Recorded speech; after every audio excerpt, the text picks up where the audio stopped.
మీరు ఎలాంటి బిజినెస్ చేస్తున్నా ఏఐ టూల్స్ ద్వారా మీ బిజినెస్ ని డబుల్ చేసుకోవచ్చు. జస్ట్ 49 రూపీస్కే ఏఐ టూల్. హాయ్ హలో నమస్తే, welcome back to Suman TV. ప్రస్తుతం మనతో పాటు ఉన్నారు ఫ్యామిలీ కౌన్సిలర్ రజనీ రమ గారు. మేడంతో మాట్లాడారు. నమస్తే మ్యామ్. నమస్తే నవీన. మ్యామ్, ముద్దు, కిస్ అంటే అదేమి బ్యాడ్ వర్డ్ కాదు, కానీ కొంతమంది అమ్మో అది మాట్లాడకూడదు ఆ పదం గురించి అని అంటారు కదా. అది మనకి ఒక రిఫ్లెక్షన్ అనమాట. మనం ప్రేమని, వైఫ్ అండ్ హస్బెండ్ ఇప్పుడు ప్రేమను చూపించుకోవాలంటే కిస్ చేస్తారు. అదే తల్లి బిడ్డ అయినా కూడా అంతే కదా, కిస్ చేస్తారు. ముద్దు పెట్టి తల్లి ప్రేమను చూపిస్తుంది. ఫ్రెండ్స్ అయినా అంతే. సో ఈ ముద్దులో కూడా చాలా రకాలు ఉన్నాయని చెప్పి కొన్ని అధ్యయనాలు అయితే చెప్తున్నాయి. మరి ఈరోజు ఒక్కసారి మనం దాని గురించి ఎన్ని రకాలు ఉన్నాయి అసలు ముద్దులో, దానివల్ల ప్రయోజనాలు ఏంటి అనేది కూడా మధ్యలో మాట్లాడదాం. ఓకే. ముద్దు అనేది ఒక కమ్యూనికేషన్. ఇప్పుడు చూడండి, షేక్ హ్యాండ్ ఇస్తాము, దానికి ఒక అర్థం ఉంది. ఒక చిరునవ్వు నవ్వుతాము, దానికి ఒక అర్థం ఉంది. కొంతమంది సైలెంట్గా కళ్ళతో చూస్తారు, కళ్ళల్లోకి, అదొక కమ్యూనికేషన్ కదా. కొంతమంది దగ్గరకు వచ్చి లైట్గా హగ్ ఇవ్వడమో, భుజం మీద, రకరకాల ఇండికేషన్స్ అన్నమాట ఇవి. ఆ ఇండికేషన్ అనేది, ఆ కమ్యూనికేషన్ అనేది దేనికి అని అంటే మన ఇద్దరి మధ్యన ఒక బాండ్ కోసమే, అంతే కదా. ఇప్పుడు లేకపోతే ఏమీ ఆశించకుండా ఊరికి అలా చేయం కదా. ఒక ప్రేమ, ఒక స్నేహము, ఒక ఇష్టము, ఇలాంటివి తెలియజేయటం కోసం ఇలాంటివి మనం ప్రయోగిస్తూ ఉంటాం. హగ్గు కానీ, ముద్దు కానీ, షేక్ కానీ, ఏదైనా సరే. అలాగే ఒక ముద్దు అనేది ఒక ప్రేమికులే, వైఫ్ అండ్ హస్బెండ్ అనేది ఎక్కడా లేదు. ఒక ఫ్రెండ్స్ కూడా చూడండి, ఎంతో ప్రేమగా చాలా రోజుల తర్వాత కలిస్తే హగ్ చేసుకుని ఒక ముద్దు పెట్టుకుంటారు, బుగ్గ మీదో, వాళ్ళ భుజం మీదో, చెయ్యి మీద, ఎట్లాగో చేస్తారు. ఏంటనంటే అది వాళ్ళ యొక్క ప్రేమను తెలియజేయడం, వాళ్ళ యొక్క ఇష్టాన్ని. చాలా రోజుల తర్వాత ఫ్రెండ్ కనిపించింది, లేకపోతే ఫ్రెండ్ కనబడ్డాడు, ఎలా తెలియజేయాలి నా ఇష్టాన్ని, నా ప్రేమని, ఇన్ని రోజుల ఎడబాటుని, అరే చాలా రోజులైంది నిన్ను చూసి అనేదాన్ని ఎలా తెలియజేయాలి. సో అలాగా చెయ్యితో ముద్దు పెట్టుకోవడం, హగ్ చేయటం అనేది ఫ్రెండ్స్ చేస్తారు. అలాగే ఇంకా తల్లిదండ్రులు ఉన్నారనుకోండి, తల్లిదండ్రులు పిల్లల్ని ప్రేమిస్తారు. ఆ ప్రేమను ఎలా తెలియజేస్తారు? డే 1 బేబీ దగ్గర నుంచి చూసుకోండి, ఎంత వయసు వచ్చినా సరే బిడ్డల్ని ముద్దాడుతారు. బిడ్డల్ని ముద్దాడినప్పుడు ఎలా ముద్దాడుతారు, ఆ ప్రేమను ఎలా తెలియజేస్తారు? వాళ్ళకి చిన్నతనం గుర్తొచ్చింది అనుకోండి, ఒకవేళ పిల్లలు పెద్దవాళ్ళు అయిపోయారు, ఆ చిన్న బేబీస్గా ఉన్నప్పుడు ఎలా ముద్దులాడారు, అలా చేత్తో పట్టుకుని ముద్దు ఆడలేరు వాళ్ళు. వెంటనే ఏం చేస్తారు, కొంచెం దగ్గరకి ఇట్లా తీసుకుని బుగ్గ మీద గట్టిగా ముద్దు పెట్టుకుంటారు.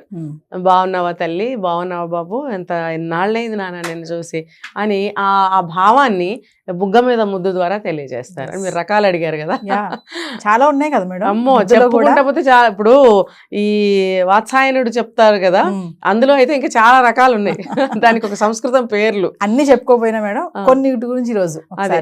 సరే, ఒక పాటలో మనకి అస్మైక సుందరి ఏదో సాంగ్ ఉంది కదా, అందులో అన్ని రకాలు చెప్పారు.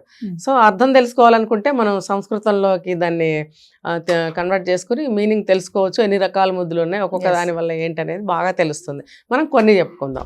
అలాగే ఇప్పుడు ఒక ప్రేమికులు ఉన్నారు, వాళ్ళ యొక్క ప్రేమని ఖచ్చితంగా పెదవులతోనే తెలియజేసుకుంటారు. ఎందుకనంటే అది కనెక్షన్ పార్ట్, అది body to body connection. Lips ద్వారా వాళ్ళకి సలైవా ప్రొడక్ట్ అయ్యి, ఆ సలైవా ఒకళ్ళకి లోపలికి వెళ్ళడం వలన వాళ్ళకి ఇమ్యూనిటీ పవర్ కూడా పెరుగుతుందని చెప్పి లవ్ లాంగ్వేజ్లో చెప్తారు. దానివల్ల ఏంటంటే వాళ్ళ ఓన్ ఫీలింగ్ ఎలా ఉంటుందంటే, మన ఇద్దరం ఏకమైపోయాము, నువ్వు నేను వేరు కాదు, నేనే నువ్వు, నువ్వే నేను అన్న అటువంటి భావన వాళ్ళ మనసులోకి వచ్చి అలా పెదవులతో ముద్దు పెట్టుకుంటే కనుక వాళ్ళ కనెక్షన్ ఇంకా పెరిగినట్టు వాళ్ళు ఫీల్ అవుతారు. ఒకళ్ళు ఇంటర్నల్గా తీసుకున్నట్టుగా కూడా ఫీల్ అవుతుంటారు. సో ఆ ప్రేమను ఇంకా పెంచడం కోసం ఆ పెదవులతో ముద్దు అనేది చేస్తారు. ఇంకొకళ్ళు నైస్గా అన్నమాట కళ్ళ మీద ముద్దు పెట్టుకుంటారు, ఒక్కొక్కళ్ళు ముక్కు మీద పెట్టుకుంటారు. అంటే వాళ్ళ భావం అనుకూలంగా. ఇప్పుడు మనసులో ఒక భావం వస్తుంది, ముక్కుతో ముక్కు. ఇప్పుడు పక్షుల్లో చూస్తాం చూడండి, మనం పక్షులు ఖచ్చితంగా ముక్కుతోనే. మనం ఏమనుకుంటాం, ఆ ముక్కులు రాసుకుంటున్నాయి అనుకుంటాం. కానీ ఆ పక్షి యొక్క లాంగ్వేజ్, భాష ముక్కులతో రాసుకుంటే వాడికి ప్రేమ అన్నమాట. పావురాల్లో ఎక్కువ చూస్తాం మనం, ఇది పిజన్స్ అంటాం కదా, అవి ఎక్కువ ముక్కులు రాసుకుంటూ ఉంటాయి. మనకి ఎక్కడ పడితే అక్కడ పావురాలు కనిపిస్తుంటాయి, వాటి ప్రేమను తెలియజేసుకుంటూ ఉంటాయి. అలా అన్నమాట. అది మనుషులు కూడా ఇలా ముక్కుతో పెట్టుకుంటుంటారు. ఇంకొకళ్ళు ఏంటంటే భార్యాభర్తలు చెప్పాలంటే ఎక్కువగా చెవి దగ్గర పెట్టుకుంటారు. చెవి దగ్గర పెట్టుకుంటే ఏమవుతుందంటే వాళ్ళకి ఒక భావన, ఒక ఫీలింగ్ వస్తుంది, చాలా ప్లెజెంట్గా, చాలా ఏమంటారు గూస్ బంప్స్ రావడము, వాళ్ళకి ఇష్టం పెరుగుతుంది అనమాట. ఆ స్పర్శ అనేది ఇక్కడ చేయడం అనే స్పర్శ అనేది ఒక డిఫరెంట్గా ఉంటుంది. ఉండటం వల్ల వాళ్ళు దాన్ని ఎక్కువగా ఇష్టపడతారు. తర్వాత ఒకళ్ళ నుంచి ఒకళ్ళకి బాండ్ పెరుగుతుంది, ఒకళ్ళ మీద ఒకళ్ళకి ఇష్టం పెరుగుతుంది. ఇష్టం ఎందుకు పెరుగుతుంది అని అంటే ఆ ముద్దు పెట్టడంలో నా మీద అవతల పార్ట్నర్, అమ్మాయి అవ్వండి అబ్బాయి అవ్వండి, నా మీద అతనికి ఆ అమ్మాయికి కానీ అంత ప్రేమ ఉంది అనేది ఆ ముద్దు ద్వారా ఇక్కడ తెలుస్తుంది. ఆ స్పర్శ అలా ఉంటుంది. అంటే అది అనుభవించిన వాళ్ళకి తెలుస్తుంది, వినేవాళ్ళకి చూసే వాళ్ళకి అర్థం కాదు. అది తెలియాలంటే పెళ్లి చేసుకోవాలి, లేకపోతే నిజమైన లవ్లో అనన్నా ఉండాలి. ఆర్టిఫిషియల్ లవ్ కాదు, అట్రాక్షన్ లవ్ కాదు, నిజమైన ప్రేమలో తెలుస్తుంది. అఫ్కోర్స్ స్కిన్ టచ్ కాబట్టి ఎవరికైనా కూడా కలగచ్చు కూడా. కానీ ఎక్కువగా అటాచ్మెంట్ కావాల్సింది ఎవరికి అని అంటే మ్యారేజ్ అయిన వాళ్ళకి, వాళ్ళ బాండ్ పెరగాలి అని అంటే, అటాచ్మెంట్ పెరగాలి అని అంటే, దగ్గరతనం ఇంకా పెరగాలి అని అంటే, ఇష్టం పెరగాలి అని అంటే ఇక్కడ ముద్దు పెట్టుకోవడం అనేది ప్రత్యేకంగా చెప్తారు. అలా ఇంకొకళ్ళు ఉంటారు మెడ మీద పెట్టుకుంటారు ఇక్కడ, అదొక భావన ఏంటంటే నైస్ బిహేవియర్ అనమాట. అది తన యొక్క భావాన్ని సున్నితంగా తెలియజేయడం, అది కూడా బాగుంటుంది. అది ఎప్పుడు అని అంటే ఫర్ ఎగ్జాంపుల్ పార్ట్నర్ ఎవరైనా కానీ కొంచెం సేపు అయ్యింది, ఎవరి పనుల్లో వాళ్ళు ఉన్నారు, పలకరించాలి. ఎలా పలకరించాలి? ఎవరో ఒకళ్ళ దగ్గరికి వెళ్ళి వెనక నుంచి చేసే పని అది ఇక్కడ పెట్టడం అనేది. ఇక్కడ కావచ్చు, ఇక్కడ కావాలి. అంటే ఇలా చెప్పుకుంటూ పోతే అనేక రకాలు ఉన్నాయి. ఎక్కడ ముద్దు పెట్టినప్పటికీ కూడా మనకి కావాల్సింది ఏంటంటే ఒక బాండ్, ఒక దగ్గరతనం కావాలి. దానికోసం ఇంకోటి ఏంటంటే ఇలా ముద్దు పెట్టుకోవడం ద్వారా మనకి ఈ బ్రెయిన్లో ఉన్న నరాలన్నీ కూడా చక్కగా రిలీఫ్గా రిలీజ్ అయ్యి ఎందుకు అంటున్నానంటే కొంతమంది చూడండి ఫ్రీజ్ అయ్యి ఉంటారు చాలామంది, దేనికి కూడా లొంగకుండా భయపడుతూ ఏమన్నా అనుకుంటారేమో అనుకుంటూ ఉండే వాళ్ళకి బ్రెయిన్ ఫ్రీజ్ అయి ఉంటుంది ఎప్పుడు కూడా. మనసు బ్రెయిన్ కూడా ఫ్రీజ్ అవుతుంది. వాళ్ళకి ఏంటంటే కనీసం తట్టదు. ఇప్పుడు వాళ్ళు పెళ్లి చేసుకున్నామండి, వాడికి కూడా తట్టదు అది. అరే భార్య ఉంది లేకపోతే భర్త ఉన్నాడు, దగ్గరికి వెళ్ళాలి, మాట్లాడాలి, పలకరించాలి, టచ్ చేయాలి అనేది తట్టదు. ఎందుకంటే ఫ్రీజ్ అయి ఉంటారు వాళ్ళు మెంటల్లీ, తర్వాత ఫిజికల్గా కూడా ఏంటంటే వాళ్ళు మొద్దుల్లాగా ఉంటుంటారు. అంటే మేడం ముద్దు వల్ల మానసిక ప్రయోజనాలు, శారీరక ప్రయోజనాలు కూడా ఉన్నాయి. అవును, ఉంటాయి. మానసిక ప్రయోజనాలు చాలా ఎక్కువ ఉంటాయి. శారీరక ప్రయోజనాలు మనసుతో సంబంధం లేకుండా జరిగిపోతూనే ఉంటాయి. ఓకే, దానివల్ల లాభాలు ఎన్ని ఉన్నాయో అందరికీ తెలుసు. జస్ట్ ఏంటంటే అది ఒక కాంట్రాక్ట్ లాగా, ఒక అవసరం లాగా, పని అయిపోయిందిరా బాబు కాదు. ఇది మీరు అడిగింది మానసికమైనటువంటి బంధము, మానసికంగా ఒక ఏమంటారు రిలీఫ్ ఫీలింగ్ కావాలి. ముఖ్యమైనది ఇదే. ఇది కావాలి అని అంటే అదే నేను చెప్తాను, వాళ్ళ మైండ్లు ఫ్రీజ్ అయి ఉంటే అది జరగదు. అది అందుకని ఇద్దరిలో ఏ ఒక్కళ్ళకి ఆ భావన ఉన్నా, రెండో వాళ్ళు మామూలుగానే ఉన్నా, ఈ రెండో వాళ్ళు వెళ్ళి ఆ పని చేశారనుకోండి, ఆ మొద్దులకు కూడా ఏమవుతుందంటే కొంచెం సడన్గా వెనక నుంచి ఇట్లా చేయడం వల్ల వాళ్ళకి ఏదో ఒక ఫీలింగ్ వస్తుంది. ఆటోమేటిక్గా నరాలు ఫ్రీ అవుతాయి, రిలీజ్ అవుతాయి అనమాట. టైట్గా ఉన్న ఈ నరాలు ఇలా లూజ్ అవుతాయి అనమాట. ఎండార్ఫిన్ అంటారు కదా, ఎండార్ఫిన్, డోపమైన్, సంథింగ్ అవన్నీ ఎంజైమ్స్ రిలీజ్ అయ్యి నరాలన్నీ సడలించి, తెలుగులో చెప్పాలంటే సడలించి రిలీఫ్ ఫీల్ అవుతాయి. రిలీఫ్ ఫీల్ అయినప్పుడు వాళ్ళకి ఏమవుతుందంటే ఒక్కసారిగా ఏ భయాలు, ఎవరన్నా ఏమన్నా అనుకుంటారేమో అనేది ఒక క్షణం పాటు గుర్తు రాదు. Thank God. ఇప్పుడు ఈ రెండో పార్ట్నర్ చేసిన ఈ పనికి అతనికి ఆ ఫీలింగ్ కలిగింది అంటే కృతజ్ఞత చెప్పుకోవాల్సిందే దేవుడికి. కనీసం ఆ సమయంలోనైనా వాడు దాన్ని వదిలిపెట్టి ఆ భావాల్ని కొంచెం ఇటువైపు మొగ్గాడు అని. అంటే ఈ రెండో పార్ట్నర్ ఎవరైతే ఉన్నారో వాళ్ళు ఇటువైపు ప్రయత్నం చేస్తూ ఉండాలి, అలా ఫ్రీజ్ అయిపోయి ఉన్న వాళ్ళని. దానివల్ల ఏంటంటే మీరు అన్నట్టు మానసికంగా ఎంతో రిలీఫ్ ఇస్తుంది. తర్వాత దానివల్ల శరీరం కూడా ఎంతో ఫ్రీ అవుతుంది. అప్పుడు బాడీ లాంగ్వేజ్ మారుతుంది. కొంతమంది నేను ఇందాక చెప్పాను, కాంట్రాక్ట్ లాగా ఒక పని అయిపోయింది అన్నట్టుగా అవసరంగా కాకుండా బాడీలో ఒక లాంగ్వేజ్ అనేది వస్తుంది. వచ్చినప్పుడు ఆటోమేటిక్గా వాడి స్టైల్ మారుతుంది, వాళ్ళ యొక్క మనసు మారుతుంది, ముఖంలో చిరునవ్వులు వస్తాయి, ఇష్టం పెరుగుతుంది, అన్నీ కూడా బాగుంటాయి. ఇప్పుడు మన సినిమాల్లో ఇప్పుడు సినిమా చూడని వాడు ఎవరైనా ఉన్నారో చెప్పండి? ఎవరు ఉండరు. నా చిన్నప్పుడు ఏమనుకోవద్దు, నా చిన్నప్పుడు మా ఫ్రెండ్స్ ఉండేవారు, ముస్లిమ్స్ కానీ క్రిస్టియన్స్ కానీ. వాళ్ళు మేము సినిమా చూడము, రంగులు బట్టలు వేసుకోము అని అనేవారు. ఎప్పుడు సినిమా చూడరంట వాళ్ళు.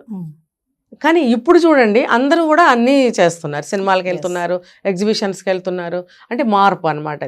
ఈ మార్పు ఎంతో అవసరం, ఇది కావాలి కూడా. వీళ్ళు కనుక ఆ సినిమాల్లో అబ్జర్వ్ చేస్తే డ్యూయట్స్లో అన్నీ చూపిస్తారు కదండి. చూపించినప్పుడైనా మన మనసులు మార్చుకోవడానికి ప్రయత్నించాలి. ఒకవేళ ఇట్లా ఫ్రీజ్ అయిపోయి ఉంటే కనుక ఫ్రీక్వెంట్గా వీళ్ళు కలిసి మూవీస్కి వెళ్ళడము, అందులో ఉన్న వాటిని తిరిగి వీళ్ళు డిస్కస్ చేసుకోవటము, మధ్యలో ఇటువంటి హగ్స్ ముద్దులు ఇవ్వడం ద్వారా అట్లా ఫ్రీజ్ అయిపోయిన మైండ్ ఉన్న వాళ్ళు కూడా కొంచెం రిలీఫ్గా ఫ్రీగా ఉండగలుగుతారు. అలా కూడా అలాంటి వాళ్ళలో మనం మార్పు తీసుకురావచ్చు ఈ ముద్దు ద్వారా. ఒక ముద్దనే కాదు, నేను చెప్పినట్టు మిగతావి కూడా. అలా రకరకాల ముద్దుల ద్వారా వీళ్ళ బాండ్ని పెంచుకోవచ్చు, ఫ్రీజ్ అయిపోయిన మైండ్ని మళ్ళీ నార్మల్ చేయొచ్చు. అంటే వాళ్ళ బ్రెయిన్ వాష్ కూడా అవుతుంది ఆటోమేటిక్గా, మన నోటితో చెప్పక్కర్లేదు.